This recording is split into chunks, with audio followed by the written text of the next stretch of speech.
una pietra d'inciampo o una pietra angolare sulla quale costruire? Benvenuti allo studio del venerdì. Stiamo meditando sulla lettera di Paolo ai Romani e questa sera saremo a commentare i versetti che chiudono il capitolo 9 e una prima parte del capitolo 10. Prima domanda: sei mai stato corteggiato? Sei mai stata corteggiata? Credo che quando si è corteggiati si ricevono delle attenzioni particolari al fine di essere amati. Corteggiare viene proprio dal mondo della corte regale. Mettersi al seguito, per cerimonia, di un principe o di un personaggio potente, fargli corteggio, stare intorno a una persona, fare la corte a qualcuno, cercando di conquistarne l'attenzione e l'affetto con gentilezze e complimenti. Qualcosa di simile è avvenuto tra Dio e il suo popolo. Per 2000 anni Dio ha corteggiato in modo particolare il suo popolo Israele. Quali risposte da coloro che sono stati interessati dal suo amore, dal suo corteggiamento? Alcuni, come Abramo, hanno camminato con lui. Altri hanno compiuto meravigliosi atti di fede che sono riportati nella Bibbia, uomini come Neemia, poiché amati e corteggiati si sono impegnati a ricostruire le mura di Gerusalemme. E vi posso garantire che non era un semplice muro di cemento armato, ma era un muro così alto, così largo, che poteva essere anche attraversato sulla parte superiore da un esercito. Altri che hanno risposto al suo corteggiamento come Geremia, invece di costruire delle mura, Geremia ha pianto per il peccato del suo popolo, proprio per quel popolo corteggiato da Dio. Geremia ha pianto affinché potessero essere ricondotti a Dio. Profeti come Giona, grandemente amati e corteggiati da Dio, avevano il compito di predicare il Vangelo ad un popolo sviato come i Niniviti. Il rischio di affogare, di morire per non andare da loro, infine accettare quel compito che non gradiva portare a compimento nonostante Dio amasse Giona nello stesso modo come amava i Niniviti. Altri invece, grandemente amati e corteggiati da Dio, si sono comportati in modo ingrato, come il re Manasse, che regnò in modo scellerato, oppure il re Acab, che rubò nella vigna di un povero uomo, pur avendo tutto quello che voleva e desiderava. In entrambi i casi Dio non ha mai smesso di corteggiare queste persone, che sono solo pochi esempi, ma integrano tutto il popolo di Israele, che nella storia Dio ha eletto affinché portasse benedizioni ad ogni popolo della terra. Infatti, al capitolo 10, versetto 21 di Romani, ma riguardo a Israele afferma: tutto il giorno, ecco un Dio innamorato, ho teso le mani verso un popolo disubbidiente e contestatore. Nonostante queste contraddizioni vissute dalle persone amate da Dio, corteggiate da Dio, lui non ha smesso di farlo. Anzi, ha posto una pietra davanti a loro e davanti a te questa sera, che ha una duplice funzione: o farti inciampare, oppure costruire la tua vita su questa pietra che ti darà vita eterna, come anche una vita caratterizzata nella compagnia di Dio. Non è forse scritto in Isaia 28,16: da un Dio corteggiatore, quale ruolo avesse Cristo nella storia di Israele e dell'umanità, che a loro era annunciato come il Messia promesso.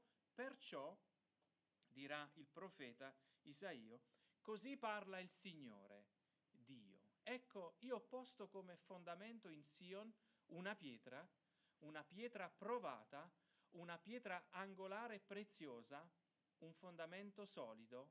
Chi confiderà in essa non avrà fretta di fuggire.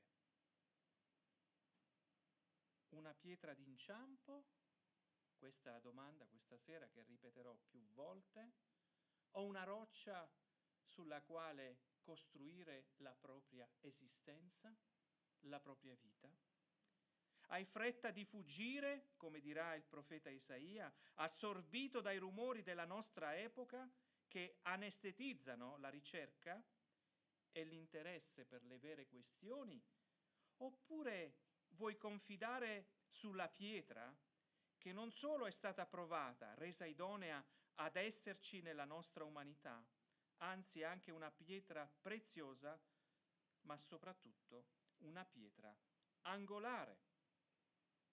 Una pietra angolare è quell'elemento portante efficace per una edilizia che possa sussistere e resistere ad ogni sollecitudine. La differenza pertanto sta nel come rispondiamo ad un Dio che corteggia ancora oggi, un Dio che chiama, sarà il tema dei capitoli di Romani che stiamo esaminando. La differenza sta se lasciamo che sia Cristo ad essere la via, la verità e la vita che ci consente di rispondere all'amore di un Dio che corteggia ancora oggi. La lettura di questa sera ci farà vedere la contraddizione tra coloro che avrebbero dovuto sapere come arrivare a Dio, ovvero per mezzo di un Messia promesso, e coloro che del Messia promesso non ne sapevano nulla, come anche non sapevano e conoscevano il concetto di giustizia di Dio, molto più radicato nel popolo di Israele. Infatti conoscevano solo il senso della giustizia che in ogni uomo e donna ha già in sé, anche se però è offuscato dal peccato. Eppure qualcosa cambia nella storia e quel corteggiamento di Dio assume una dimensione universale, anche se lo è sempre stato sin dal principio, che ci si riferisca a quel mandato dato in un giardino, oppure comprendere che la terra promessa era solo l'inizio di un processo di espansione verso tutti i confini della terra e non per colonizzare, come è stato fatto più volte. Nessuna crociata, solo annunciare un Dio che corteggia, che ama, che si lascia vedere anche nella vita di chi lo proclama, come lo vediamo anche in Paolo, perché Cristo ha assolto il suo compito fino in fondo. Ecco il testo di questa sera, leggeremo dal versetto 30 del capitolo 9 e ci fermeremo al versetto 13. 9:30, capitolo 9, versetto 30. Che diremo dunque? Paolo partirà con questa domanda. Diremo che gli stranieri, i quali non ricercavano la giustizia, hanno conseguito la giustizia, però la giustizia che deriva dalla fede. Mentre Israele, che ricercava una legge di giustizia, non ha raggiunto questa legge. Perché? Perché l'ha ricercata non per fede, ma per opere. Essi hanno urtato nella pietra d'inciampo, come è scritto: ecco, io metto in Sion un sasso d'inciampo e una pietra di scandalo, ma chi crede in lui non sarà deluso. Fratelli, il desiderio del mio cuore e la mia preghiera a Dio per loro è che siano salvati. Io rendo loro testimonianza. Infatti, che hanno zelo per Dio, ma zelo senza conoscenza, perché ignorando la giustizia di Dio e cercando di stabilire la propria giustizia, non si sono sottomessi alla giustizia di Dio, poiché Cristo è il termine della legge per la giustificazione di tutti coloro che credono. Infatti Mosè descrive così la giustizia che viene dalla legge. L'uomo che farà quelle cose vivrà per esse. Invece la giustizia che viene dalla fede dice così: non dire in cuor tuo chi salirà in cielo, questo è farne scendere Cristo, né chi scenderà nell'abisso, questo è far risalire Cristo dai morti. Che cosa dice invece? La parola è vicino a te, nella tua bocca, nel tuo cuore. Questa è la parola della fede che noi annunciamo, perché se con la bocca avrai confessato Gesù come Signore e avrai creduto con il cuore che Dio lo ha risuscitato dai morti, sarai salvato. Infatti con il cuore si crede per ottenere la giustizia e con la bocca si fa confessione per essere salvati. Infatti la Scrittura dice: chiunque crede in Lui non sarà deluso, poiché non c'è distinzione tra giudeo e greco, essendo egli lo stesso Signore di tutti, ricco verso tutti quelli che lo invocano. Fin qui la parola del Signore. Se da un lato osserviamo un Dio che corteggia, dall'altro possiamo osservare come si risponde a questo suo interesse e soprattutto non essere delusi. Leggiamo il versetto 33 del capitolo 9,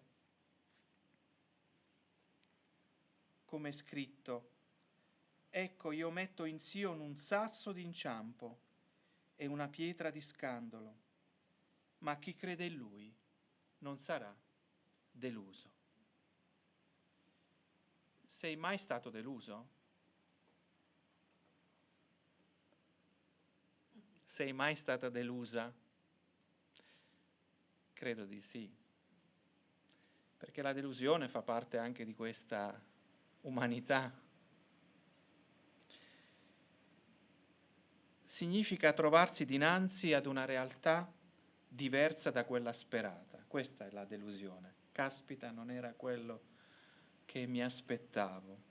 Ne consegue tristezza, amarezza e a volte anche risentimento. Vuoi trovare qualche ragione per credere che il cristianesimo sia vero, indipendentemente dal modo in cui sei stato influenzato? Come posso accogliere un Padre celeste se ho avuto e ho un conflitto con un padre naturale o con una madre naturale? Come posso credere se questa cultura è ormai liquida, così è definita, populista, ovvero che non offre più spunti di riflessione o molto limitati? Come posso credere se siamo continuamente connessi e sollecitati a molte informazioni, ma poche di qualità? Il cristianesimo può essere un percorso che ci indirizza a non essere delusi? Il cristianesimo ha la caratteristica di esaminare i fatti e di dirci la verità. In altre parole, parla chiaro e senza fare sconti.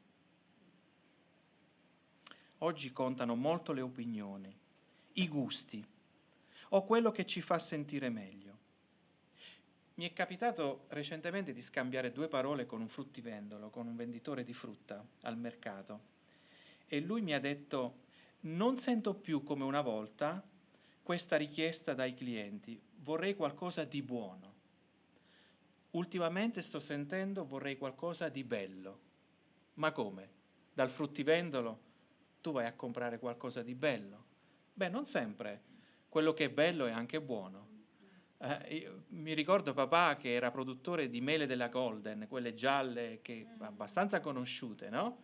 Le mele più buone erano quelle che avevano la ruggine fuori, che erano brutte da vedere o comunque meno belle, ed erano quelle più dolci e quelle più saporite. Si ricerca il bello o il buono? Anche il nostro cuore sembra più essere alla ricerca di ciò che è bello piuttosto di quello che sia buono. Si tratta allora di decidere stasera, per chi è qui e chi ci segue da lontano, se il cristianesimo sia vero oppure no, sia buono come altrettanto bello, ma prima di goderlo bisogna che il cristianesimo ci dica anche la verità. Solo allora potremo gustare nelle scritture e conoscere un Dio corteggiatore. Si tratta questa sera di dare un senso a ciò che leggeremo, ovvero se c'è un Dio che ci ha creati, al quale dobbiamo rendere conto e al cui suo corteggiamento abbiamo voltato le spalle. Potete immaginare qualcuno che ti cerca e tu ti giri. Non è un buon atteggiamento voltare le spalle. Il cristianesimo è il risultato di una reazione negativa dell'umanità a Cristo, che si incarna e poi sarà ucciso. Ma Dio ha usato la sua morte attraverso la crocifissione come strumento per liberarci da una condizione di separazione e renderci, guardate, suoi amici. Vangelo di Giovanni, capitolo 8, versetti 31 e 32. Gesù allora disse a quei giudei che avevano creduto in Lui: se perseverate nella mia parola, siete veramente miei discepoli, conoscerete la verità e la verità vi farà liberi. La verità non delude mai, anzi la verità genera la libertà. Se cerchi libertà, allora concluderemo con questa verità che avvolge ogni uomo e ogni donna. Versetto 12 di questa sera, poiché non c'è distinzione, non ci sono le distinzioni davanti a un Dio che corteggia tra giudeo e greco, essendo egli stesso il Signore di tutti, ricco verso tutti quelli che lo invocano.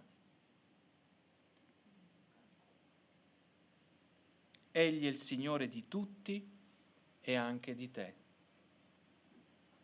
Tante persone si sentono indegne delle attenzioni di Dio, eppure Lui è prossimo anche a loro.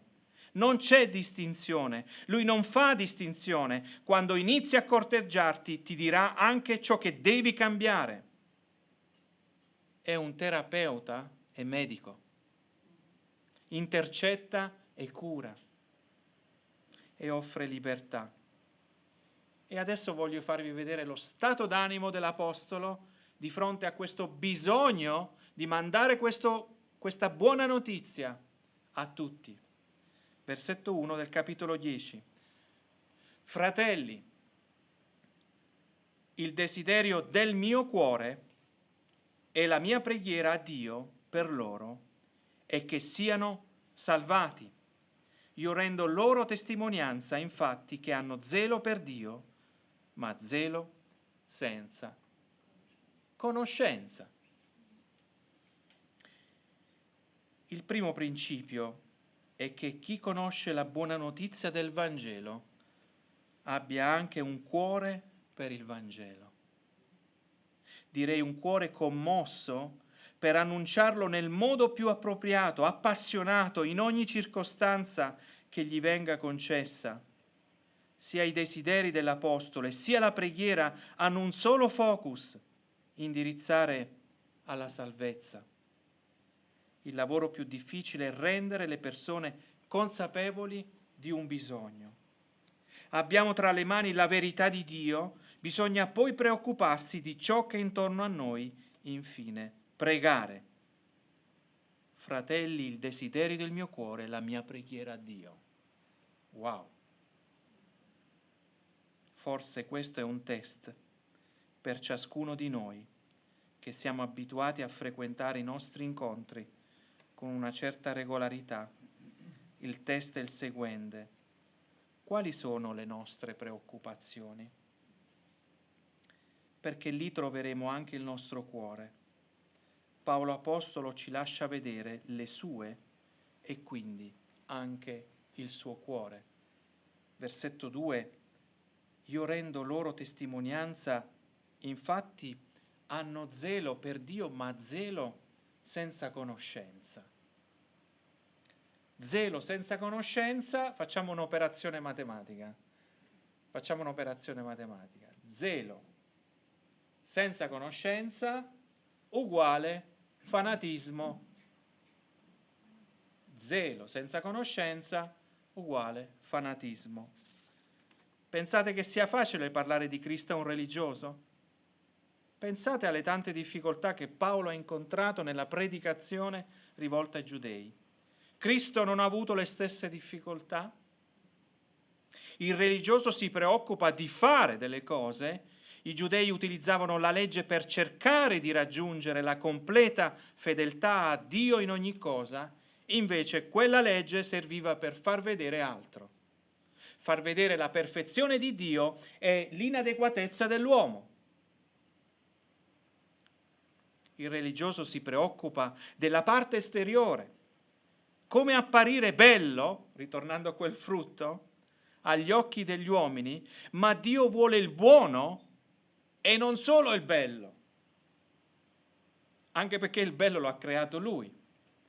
Per esserci il buono, allora bisogna cambiare il cuore, partire da dentro. La legge aveva lo scopo di far riflettere, porre il lettore a formulare delle domande esistenziali e su Dio.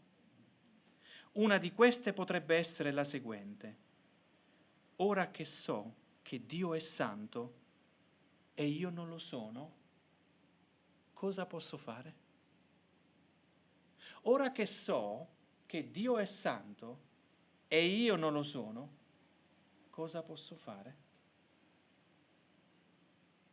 Ecco cosa doveva fare un giudeo ai tempi di Abramo, come ai tempi di Paolo: affidarsi a Gesù, riconoscere il suo ruolo di Redentore e Salvatore, colui che Dio ha mandato a noi perché ha tanto amato per trasformare il fanatismo in fede, per altri come i gentili trasformare l'indifferenza, l'apatia, lo scetticismo in passione per qualcuno e per una causa.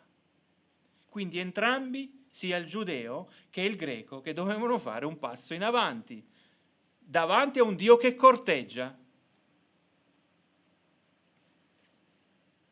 Una pietra d'inciampo questa sera per te, o una pietra, una roccia sulla quale costruire qualcosa di valido per la tua vita? Cosa dicono le scritture riguardo al fanatico o all'indifferente? Come in entrambe le tipologie di persone ci sia un atto di Dio che soddisfi le loro aspettative, lo leggeremo ai versetti 6 e 7. Invece, la giustizia che viene dalla fede dice così: non dire in cuor tuo, chi salirà in cielo? Questo è farne scendere Cristo, né chi scenderà nell'abisso.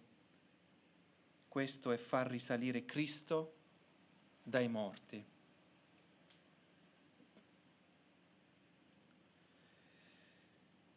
Quante persone pensano al paradiso?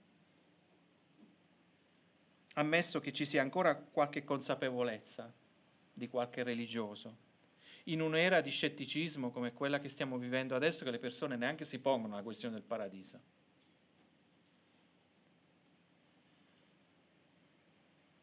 Ma per qualcuno il paradiso è la meta da raggiungere. È sempre l'idea del fare qualcosa per ottenere qualcosa. Paolo cita un testo tratto dal Deuteronomio per dire altro, attraverso le parole di Mosè, in particolare catturate al capitolo 30 di Deuteronomio. Si parlerà di un popolo che si sarebbe allontanato da Dio. Mosè per rivelazione di Dio è molto chiaro, dice le cose come andranno a finire. Quindi dice, guardate che voi vi allontanerete da Dio. Prima cosa. Quindi in conseguenza a questa scelta vennero pronunciate da Dio maledizioni che hanno determinato delle punizioni, come anche un Dio che avrebbe riconquistato a sé quel popolo circoncidendo i loro cuori. Loro che stavano alla circoncisione dei figli maschi, all'8° giorno c'è un annuncio già di una circoncisione dei cuori nelle loro vite, un vero cambiamento, con una nuova alleanza, ieri come oggi, la promessa è già realizzata in Gesù. Come sarebbe potuto accadere e attraverso chi? Proprio dal fatto anche storico, oltre che promesso, che Cristo sarebbe sceso dal cielo. Ecco cosa sta dicendo Paolo tra parentesi. Il messaggio per noi è quello tra parentesi, nei versetti 6 e 7. Cristo sarebbe sceso dal cielo come anche risalito dall'abisso. Quello che Paolo sta dicendo a tutti, noi compresi questa sera, che non bisogna fare niente perché è il cielo che è venuto a noi, non dobbiamo andarci con le nostre forze. Come anche Cristo è risalito dagli abissi, significa che nella sua resurrezione c'è anche la tua, se credi. Ecco il Dio che corteggia, cosa fa? Ti dà anche la strada, la via, per abbracciarti, per amarti, anche quando eravamo nemici. Ma adesso ti offre la via. È il cielo che è venuto sulla terra. È Cristo che è venuto a noi. Così non sei tu che devi salire al cielo. È Cristo che è risalito dagli abissi. E così i nostri peccati sono rimasti lì. Siamo morti con Cristo e risuscitati a nuova vita. Adesso forse possiamo comprenderlo un po' meglio. I nostri peccati sono morti nell'abisso, perché Cristo li ha portati con sé e nel momento in cui ha riconquistato la vita, quella vita è anche per te. Una pietra d'inciampo o una pietra angolare sulla quale costruire? Versetti 9 e 10. E arriviamo a quei versetti fatidici che tanti di noi hanno incontrato e credo fanno parte di quella testimonianza, di quel vissuto che abbiamo avuto nell'incontro con Dio stesso. Perché se con la bocca avrai confessato Gesù come Signore e avrai creduto con il cuore che Dio lo ha risuscitato dai morti, sarai salvato. Infatti con il cuore si crede per ottenere la giustizia e con la bocca si fa confessione per essere salvati. Lo zelo senza conoscenza è solo, che cosa? Abbiamo detto prima? Fanatismo. Come anche l'amore senza verità è romanticismo. L'amore senza la verità è romanticismo. Se io non dico la verità, pensate che cambierà qualcosa nella vita di quella persona? Invece l'amore e la verità sono il prodotto che produce un ottimo risultato. Quindi, come lo zelo senza conoscenza è solo fanatismo, anche l'amore senza verità è solo romanticismo. In entrambe le scelte o gli stili di vita che ogni uomo o donna potranno intraprendere, non si va da nessuna parte, intraprendendo le due possibili strade. L'idea di Dio è circoncidere il cuore. Eccolo qua. Piuttosto che la carne. Se dovesse parlare sia ad un pubblico giudaico e sia ad un pubblico gentile, quindi non ebreo, bisognerebbe solo dire che la fede sa che non abbiamo bisogno di fare nulla per essere giusti davanti a Dio. La fede sa che non abbiamo bisogno di fare nulla per essere giusti davanti a Dio. Quando si riconosce che è il cielo che è venuto a noi, come anche la morte di Cristo si è trasformata in una resurrezione, allora sappiamo chi ha potuto veramente soddisfare la legge e ogni pretesa di Dio, che rivendicava da una parte la sua santità, dall'altra la nostra inadeguatezza in quanto peccatori. Confessare con la bocca e credere con il cuore.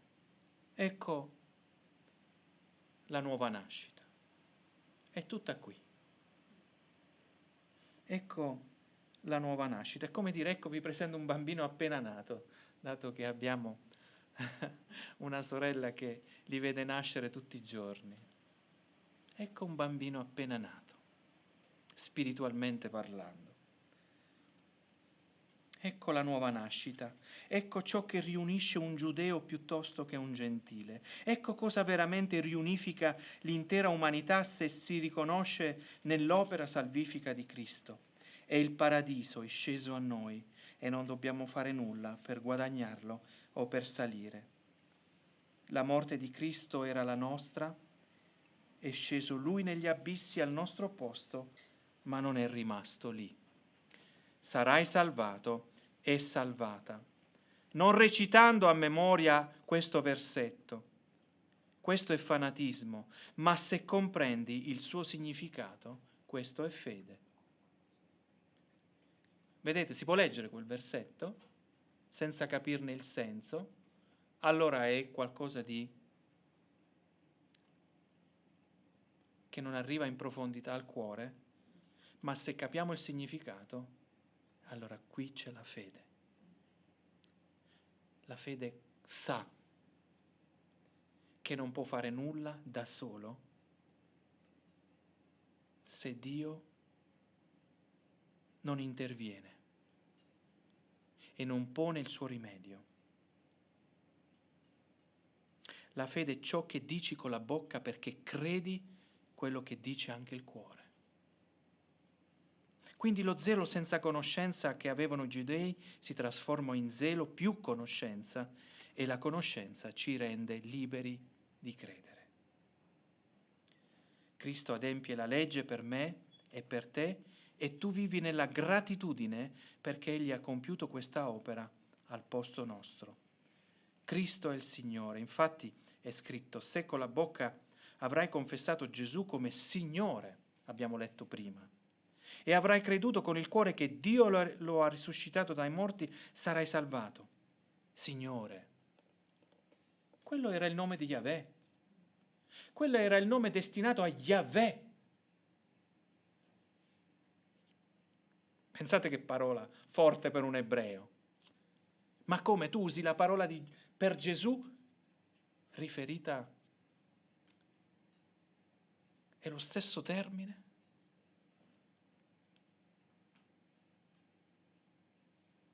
Paolo rivendica la sua divinità, ma anche riafferma la sua autorità sul mondo. Gesù il Signore. Viviamo in un'era dove le autorità sono messe in discussione. Quelle genitoriali, per esempio, quelle scolastiche, per esempio, quelle istituzionali, per esempio. Le autorità servono per metterci dei limiti. La prima esperienza di vita si costruisce nella famiglia. Si dice no, si dice sì ai figli e se si dice no si offre anche un perché. A volte noi abbiamo solo ricevuto dei no, ma laddove è possibile si può dire no perché. E così il bambino può comprendere. Poi si accede all'istruzione. L'autorità nella scuola esiste ancora oppure la sovranità è completamente demandata agli studenti e ai genitori degli studenti? Ho visto tanti insegnanti arresi. L'educazione civica è ancora una materia significativa per fornire indicazioni e direzione ai nostri ragazzi, che saranno un domani anche adulti? La violenza è uno spettacolo da riprendere col telefonino oppure va sempre calmata con un intervento determinato che ripristini la serenità? Adesso non si intervengono più neanche nei tumulti, piuttosto la prima cosa istintiva è riprendere col telefonino. Affermare Cristo il Signore significa anche riconsiderare la vita stessa caratterizzata dal riconoscimento in ogni contesto dell'autorità. Si crede in Cristo, si confessa che è il Signore per fare qualcosa anche nella realtà creata e per ripristinare dei modelli che funzionano e che pongono dei limiti in un periodo in cui ognuno fa ciò che gli pare bene. La fede, la confessione della fede come dono, ci lascia uscire dall'indifferenza e dal fanatismo e ci introduce nel mondo di Dio che ci autorizza a fare delle cose per il bene comune. Si tratta allora, per concludere, non solo di essere informati su Dio, in particolare su Cristo. Viviamo in una realtà in cui tutti sanno che Cristo è morto e anche risuscitato. Non si tratta di sapere delle cose, si tratta di capirle piuttosto. Cosa significa? Come si traduce tutto questo in una parola: credere?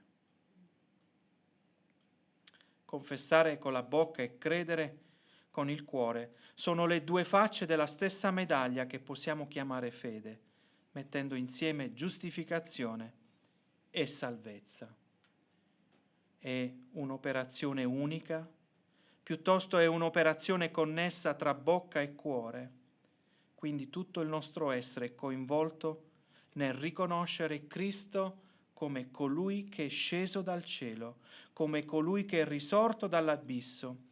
In entrambi i movimenti, vedete, c'è una discesa, ma c'è anche una risalita. Lui ha dato conoscenza a coloro che avevano zelo, come ha anche rivelato agli scettici la necessità di ritrovare il Dio corteggiatore. Continueremo questa conversazione nei locali di Via Croazia a Udine con domande e interazioni con il pubblico presente. Una buona serata con una bocca e con un cuore che confessa la fede, perché l'ultimo versetto di questa sera: chiunque crede in Lui non sarà deluso. Che Dio vi benedica.